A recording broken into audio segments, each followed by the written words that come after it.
Hello friends, welcome to IAS aspirant channel. Friends, आज हम जो प्रीवियस ईयर का जो 2021 में जो 7 to आपको 10th जेपीएससी हुआ था, उसमें जो ऑब्जेक्टिव क्वेश्चन पूछे गए थे मेंस में, उसका डिस्कशन करेंगे। फ्रेंड्स, आपको पता ही है कि जेपीएससी प्री में, ठीक है, जेपीएससी का प्री में 2 पेपर होता है, ठीक है, पेपर 1 और पेपर 2। पेपर 2 होता है वो झारखंड स्पेशल। अब पेपर 1 में होता है जीएस, ठीक है। तो जीएस जो होता है ये कितना इंपॉर्टेंट है आज पता चलेगा। आपको मैं कैलकुलेशन बताता हूँ, ठीक है, ये कैलकुलेशन बताता हूँ। कैलकुलेशन ये है कि आपके पास कितना टोटल पेपर है जीएस का मेंस में। जीएस का मेंस में कितना पेपर है? पेपर 3, पेपर 4, पेपर 5 और पेपर 6, ठीक है। पेपर 3 में आपको जो है पूछता है 10 क्वेश्चंस इंटू 20 मार्क्स का इक्वल टू 20 मार्क्स।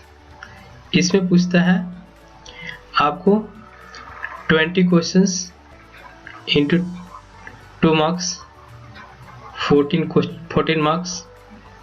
इसमें पूछता है 20 question into 2 marks equal to 14 marks. इसमें पूछता है 20 क्वेश्चन से 2 इक्वल टू 14 मार्क्स का। तो आप देख लिए टोटल कितना हो जाता है। टोटल हो जाता है 140 मार्क्स। ये हो गया मेंस में, ठीक है, मेंस में। और आपको अगर ये मेंस में और जीएस में टोटल 100 क्वेश्चंस, ठीक है, इक्वल टू 200 मार्क्स, ये जीएस में। तो जीएस पेपर कितना इंपॉर्टेंट है। जीएस पेपर को सिर्फ प्री ओरिएंटेड नहीं पढ़ना है। और एक बात मैं आपको बता दूं कि आपको लगता है कि हम सब्जेक्टिव पढ़ के ये जो 140 मार्क्स को हम गेन कर लेंगे, तो ये आपका गलतफहमी है। इसके लिए आपको वन लाइनर और आपको टोटल 140 जो मार्क्स है, ठीक है, इसके लिए आप जो है ना वन लाइनर पढ़िए और ऑब्जेक्टिव प्रैक्टिस कीजिए, प्रैक्टिस, ठीक है, प्रैक्टिस कीजिए, तब जाके ये 140 प्लस 100 क्वेश्चंस को आप कर पाएंगे, ठीक है, 200 मार्क्स। जीएस पेपर 1, आपका जीएस का पेपर 1 कितना इंपॉर्टेंट है। जीएस 2 का पेपर अगर करते हैं तो आपको यहाँ तो क्वालिफाई कर देगा, लेकिन खास फायदा नहीं होने वाला इससे। तो आप इस पे पढ़ें, बट इस पे खास फोकस रखें आप, ठीक है। चलिए इसका हम अभी एग्जाम्पल देखते हैं, ठीक है, एग्जाम्पल देखते हैं, एग्जाम्पल को देखते हैं। आइए देखते हैं। ये क्वेश्चन पूछा है, ये जो क्वेश्चन पूछा है पेपर 3 का, ये पूछा था 2021 में, ठीक है। तो आइए इसको हम देखते हैं। ये है, इसमें ये हिस्ट्री का है, हिस्ट्री का है, ठीक है। हिस्ट्री से क्वेश्चन पूछा है। जैसे यहाँ पे देख लीजिए क्या है कि मोहनजोदड़ो में पाई गई नृत्य करते हुए लड़की की सुंदर मूर्ति किस धातु की बनी है। ठीक है, आप सब्जेक्टिव पढ़ते हैं, ठीक है, बट किसी कारण अगर आपको दिमाग में स्ट्राइक नहीं किया तो इसके लिए आपको ऑब्जेक्टिव प्रैक्टिस करेंगे तो पक्का आपको स्ट्राइक करेगा, ठीक है। ये है कांच की मूर्ति। लोकल गवर्नेंस, ठीक है, was the most striking feature, ठीक है। स्थानीय शासन किस असाधारण गुण था। यह है चोल का। ये तब कर पाइएगा फटफट जब आप प्रैक्टिस किए हों। यहाँ पे देखिए, दिल्ली सल्तनत के दौरान सैन्य विभाग को किस नाम से जाना जाता था? ठीक है, ये है दीवाने अर्ज।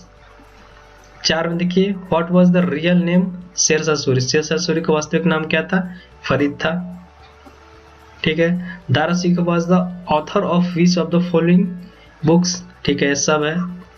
दारा सिकोह ने निम्नलिखित किस पुस्तकों का लेखक था? तो सभी का था। ठीक है, यहाँ पढ़िए कि भारत ने नशीली दवाओं की तस्करी की जांच हेतु राजकीय आयोग किस वर्ष गठित किया था? तो ये हो गया 6 का हो जाता है 1893। ठीक है, 7 का देखेंगे। 7 का देखिएगा कि Gandhi was thrown out of the first class compartment during his first journey from Durban to. ठीक है, ये है, आप देखिए डी। ठीक है, प्रीटोरिया। यहाँ हो गया 8 को देखिए, दिल्ली चलो। ठीक है ना, ये दिल्ली चलो का प्रसिद्ध नारा किसने दिया था? तो आप देखेंगे कि ये प्रसिद्ध नारा दिए हैं सुभाष चंद्र बोस। 9 को देखेंगे। 9 में है कि 30 नवंबर 1897 ईस्वी को सजा की अवधि की समाप्ति के पूर्व बिरसा मुंडा का जेल से क्यों रिहा कर दिया गया? तो ये है आपको साम्राज्य विक्टोरिया की हीरक जयंती थी। तो देखिए, आपको यहाँ से GS2 को अगर हम देखा जाए तो यहाँ से ये पेपर से एक क्वेश्चन है, 9 क्वेश्चन आपको GS1 से है। ठीक है, इसी तरह आप देखिएगा, इसी तरह देखेंगे कि पेपर, ठीक है, अब हम लोग पेपर 4 में देखेंगे। पेपर 4 देखिए, ये है पेपर 4। ठीक है, पेपर 4 देखिएगा तो पेपर 4 में क्या क्वेश्चन पूछा है कि जो 42वें संविधान संशोधन अधिनियम के माध्यम से भारत के संविधान की प्रस्तावना, ठीक है, ये आया। तो इसमें देखिए क्या क्या जोड़ा गया था। 1976 में आपका जो हुआ था, तो इसमें 3 वर्ड जोड़ा है, समाजवादी, पथनिरपेक्ष और अखंडता। ठीक है, यहाँ राइट टू कॉन्स्टिट्यूशन रेमेडी, ठीक है, संवैधानिक उपचारों का अधिकार, ये आर्टिकल 32 में है। 3 देखेंगे कि भारत के संविधान के किस अनुच्छेद के अंतर्गत राष्ट्रपति निर्वाचित होने के लिए अर्हता निर्धारित है। ठीक है, तो यह है अनुच्छेद 58। यहाँ पे पूछा है किस अधिनियम के द्वारा राज्यसभा की स्थापना की गई है। तो इसमें देखेंगे तो ये हो जाता है भारत अधिनियम 1990। ठीक है, इसी को बोलते हैं मोर्ले मिंटो।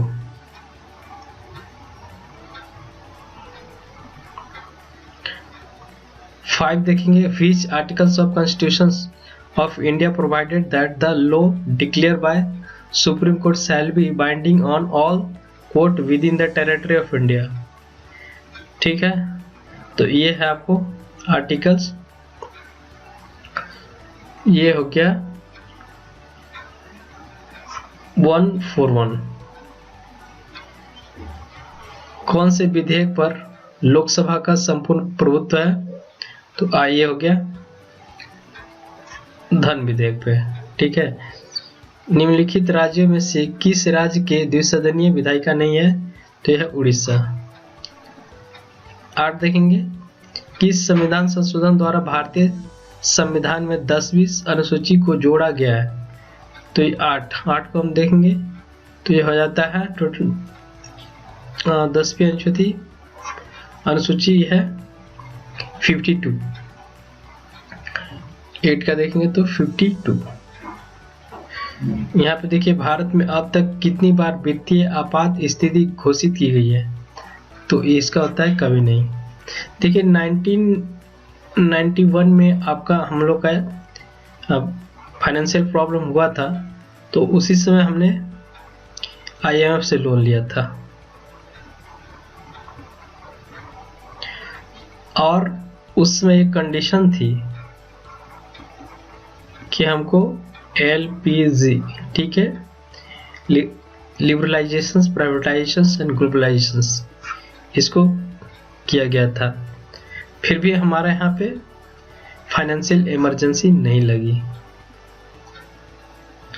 1991, ठीक है, ये है सिटीजनशिप, ठीक है, संशोधन में आप देख लीजिएगा, अमेंडमेंट में सिटीजनशिप है, तो हो गया 1991 में, यस, सिटीजनशिप। चलिए अब देखते हैं 11th में क्या है कि इसमें डी, निम्नलिखित में से कौन से मौलिक अधिकार को भारत के संविधान के आवश्यक बुराई को शामिल करने के लिए भी जाना जाता है, तो इसका हो जाता है डी। इसमें देखिए भारतीय संविधान की प्रस्तावना निम्नलिखित में से किस दस्तावेज कानून पर आधारित है, तो है उद्देश्य प्रस्ताव, ऑब्जेक्टिव रेजुलेशंस। 13 देखेंगे, संविधान के निम्नलिखित में से कौन सा प्रावधान 26 नवंबर 1949 को लागू नहीं किया गया था, तो ये इसमें आपको मौलिक अधिकार, ठीक है, 13 का सी। 14 देखेंगे कि which of the following appoints the chairman and members of the state administrative tribunal, तो इसका है राज्यपाल, ठीक है। संविधान के किस अनुच्छेद में अखिल भारतीय सेवाओं, केंद्रीय सेवाओं और राज्य सेवाओं के समन्वय प्रावधान है, तो यह है आपका 15 के देखेंगे, तो 15 का है ये। 16 का ब्रिटिश काल में भारतीय में किस अधिनियम के तहत राष्ट्रपति को अध्यादेश जारी करने की शक्ति प्रदान की गई है, तो अध्यादेश जारी करने की शक्ति प्रदान की गई है भारतीय अधिनियम 1935, ठीक है। यहाँ पर देखेंगे कि भारतीय संविधान की एक न्यायालय प्रणाली कहाँ से अपनाया गया है, तो इसमें भी आप देखेंगे कि भारतीय सरकार अधिनियम 1935। यहाँ पर देखिए भारत के सर्वोच्च न्यायालय में न्यायाधीशों की संख्या बढ़ाने की कौन सी अधिकृत है, तो यह संसद ही कर सकती है। 19 में देखेंगे कि राष्ट्रपति राज्यसभा के बाहर 12 सदस्य 12 मेंबर्स को किस आधार पे अनुसार मनोनीत करता है, ठीक है, इसको क्या करता है, मनोनीत करता है और अपॉइंट करता है, नॉमिनेट करता है, तो ये करता है विज्ञान, कला, साहित्य और समाज सेवा के क्षेत्र में उनकी विशिष्टता का कारण। इसके बाद 20 क्वेश्चन देखेंगे कि केंद्र सरकार में राज्य मंत्री की स्थिति क्या होती है, तो ये होती है वह केंद्र सरकार के मंत्री है लेकिन कैबिनेट के सदस्य नहीं है। बाकी फिर यहाँ पे देखिए आप, बाकी इस तरह का क्वेश्चन है, तो यह है आपको लिखना पड़ेगा इसको रिटन फॉर्म में, ठीक है। यहाँ पे हो गया। अब हम लोग देखते हैं पेपर 5।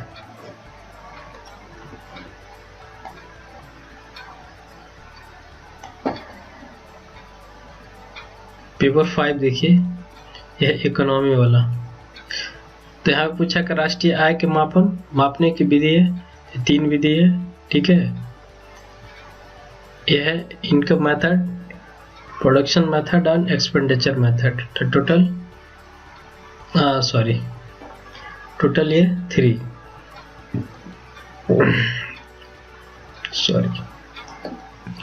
2 देखेंगे।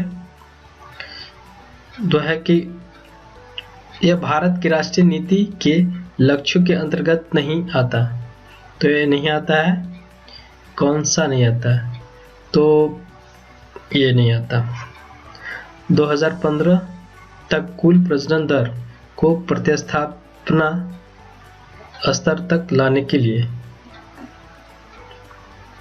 यहाँ पे देखेंगे हरित क्रांति के संबंधित सही कथन या गलत कथनों का चयन करें।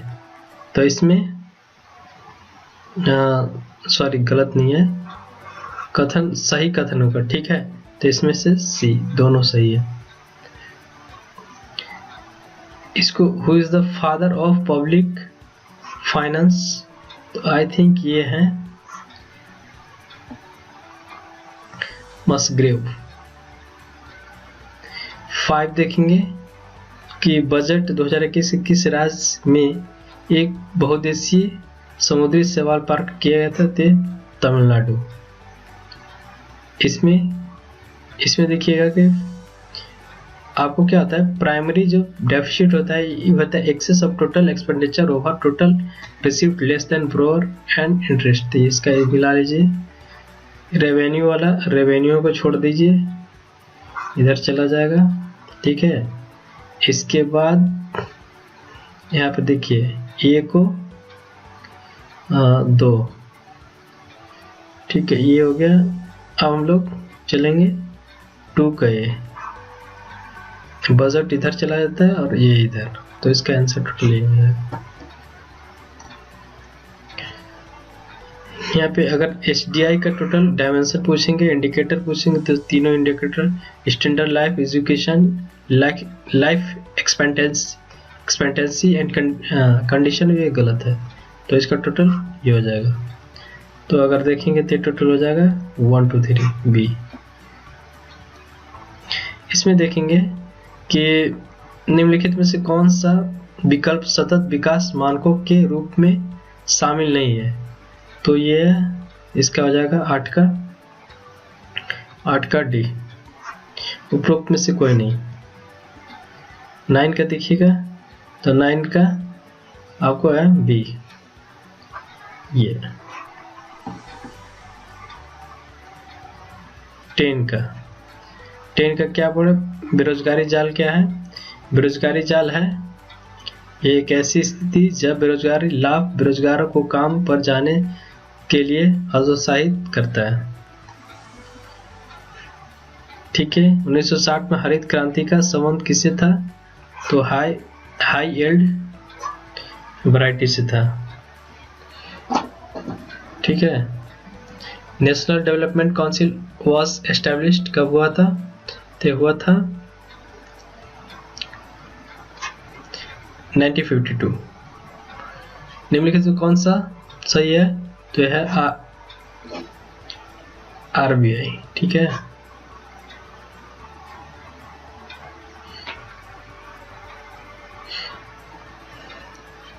How many countries of the world are currently member of world trade organisation का? ठीक है, तो इसका है 164। 15 देखिएगा कि शेयर बाजार के संबंध में से किस संवैधानिक निकाय पास है? तो यह सेविक पास। इसके बाद फिस्कल डेफिसिट, यहाँ पर राजकोषीय घाटा कुल सरकारी व्यय का वह भाग है जिसे किसके द्वारा पूरा किया जाता है, ठीक है। तो आपको ये हो जाता है उधार के द्वारा। ये देखिए, ये आपको बजट या इकोनॉमिक सर्वे से पूछता है। तो यहाँ पूछा है कि 2019-20 में स्थिर मूल्य पर झारखंड के राज्य का मूल्य वर्धित में द्वितीय क्षेत्र सेकेंडरी सेक्टर का पूछा है, तो यह हो जाएगा 32.8%। उस समय था, अब बढ़ गया होगा या तो घट गया होगा, देखना पड़ेगा। 18 देखिए, 18 क्या है? 2011 के जनगणना के अनुसार झारखंड और भारत के साक्षरता दर में अंतर कितना था? तो टोटल अंतर था ये 7.3%, ठीक है। इसके बाद देखिए कि झारखंड राज्य आकस्मिक खदान कोष के बारे में निम्नलिखित कौन सा सही कथन नहीं है? तो इसमें बाकी सब है, ठीक है, लेकिन ये वाला गलत है। इसमें देखेंगे कि भारत राज्य के वन रिपोर्ट 2019 के अनुसार झारखंड के भौगोलिक क्षेत्रों का कितना प्रतिशत भाग वनों के अंतर्गत आता है? तो आता है 29.62%। और देखेंगे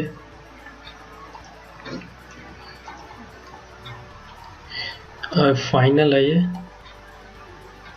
पेपर 6। ठीक है, पेपर 6। तो पेपर 6 में यहाँ पे देखिए, पेपर 6 में जो क्वेश्चंस है, चलिए यहाँ पे है कि यहाँ पर डैश दिया हुआ है कि द्वारा वायुमंडल को पृथ्वी पर धारण किया जाता है। तो ये क्या जाता है? गुरुत्वाकर्षण। ठीक है, गुरुत्वाकर्षण। इसके बाद यहाँ पे देखेंगे, एक मेज पर एक पत्थर विरामावस्था में निम्नलिखित से क्या रखता है? ठीक है, 2। तो 2 का गुरुत्व ऊर्जा। इसमें निम्नलिखित कौन सा ऊर्जा का परम स्रोत है? अल्टीमेट स्रोत है, तो अल्टीमेट स्रोत सन है। ठीक है, 3 का यूरेनियम अल्टीमेट स्रोत। ठीक है, फॉर्मूला यूरिया का, यहाँ पे हम देखेंगे साइंस का।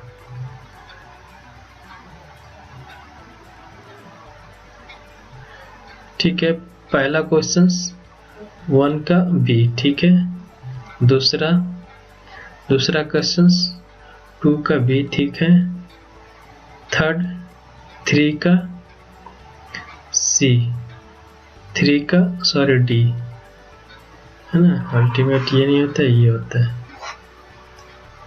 3 का डी। 4 का ये यूरिया का। 5 का गोल्गी बॉडी हेल्प। ये क्या करता है? ये करता है store the secretion of substance, पदार्थों के संग्रह एवं स्राव में ये मदद करता है। ठीक है,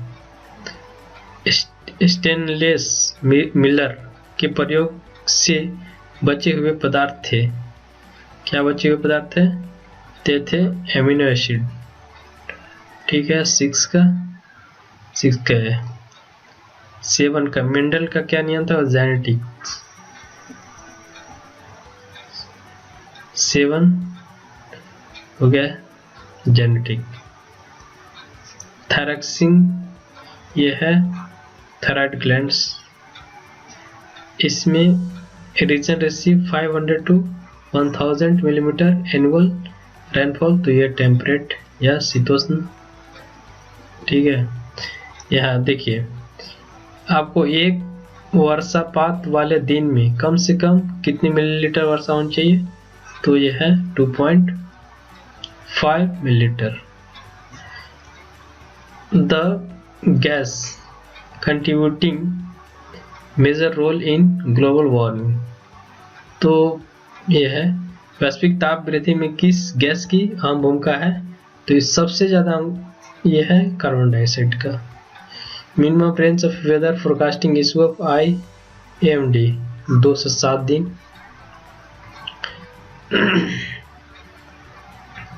तेरा क्या है? निम्नलिखित में कौन से वायुमंडल का प्राकृतिक घटक नहीं है? तो ये है वेपर। ठीक है, 13 प्राकृतिक घटक नहीं है ये। ठीक है, चलिए, विच प्राइमरी एजेंडा क्योटो प्रोटोकॉल के बारे में पूछा है। तो क्योटो प्रोटोकॉल है ये ग्रीन हाउस गैस के लिए। 15 देखिए कि अधिकतर अक्षय ऊर्जा स्रोत कि इनमें से क्या हानि है। ठीक है, तो ये होता है इसमें हो जाएगा हाई रनिंग कॉस्ट। 16 देखेंगे, निम्नलिखित में से कौन सा लवंग जल की अस्थायी कठोरता का मुख्य कारण है। तो है मैग्नीशियम सल्फेट। देखेंगे निम्नलिखित से कौन सा बायोटेक्नोलॉजी के सफल उपयोग का एक उदाहरण है। यह है ग्रीन सीड। यह है नैनो टेक्नोलॉजी के लिए, नैनो